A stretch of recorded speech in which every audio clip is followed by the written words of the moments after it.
મારું નામ કાળુભાઈ વૈશ્રામભાઈ કાતરિયા, સરપંચ શ્રી ગાંડલા ગામનો છું.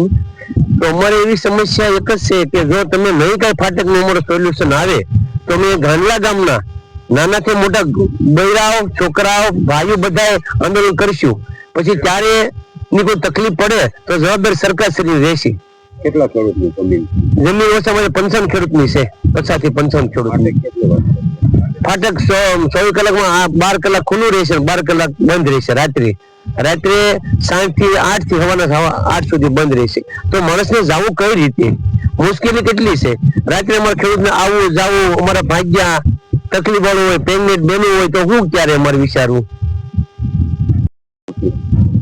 મારું નામ દિનેશ કાતરિયા, હું ગાંડલા ગામનો રહેવાસી છું. હવે આ દહેમાં 50 થી 55 ખેડૂતની દહ આવેલી છે. તો રેલવેનો એક જ પ્રશ્ન છે કે સવારે 8 થી સાંજે 8 સુધી ખુલ્લું રહેશે અને 8 વાગ્યા પછી બંધ રહેશે.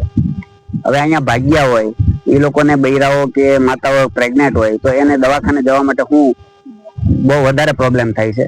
તો સરકારને મારી નમ્ર નિવેદન છે, વિનંતી છે કે સાંજે પણ અમને ખુલ્લું રાખે ફાટક. મારું નામ જતીન દવે છે, કાંડલા ગામનો ખેડૂત છું. અમારે આ ફાટક રાતના દિવસે દરમિયાન બંધ થઈ જાય છે. તો અમારી માંગ એ છે કે અમને 24 કલાક ફાટક કરી દે અને અમારે રાતનો કોઈ પ્રશ્ન ન થાય જવા માટે, બરોબર.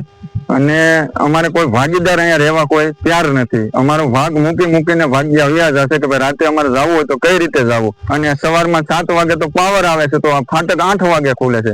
તો અમારે ઘણા પ્રશ્નો એવા છે. રાત્રે અમારે કોઈ પૂળા માંડવી એવું કઈ સારું હોય તો અમારે કોઈ રસ્તો નથી બીજો. તો અમારે રાત્રે અમારા ફાટક ખુલ્લું રાખે, બસ અમારી એ માંગ છે.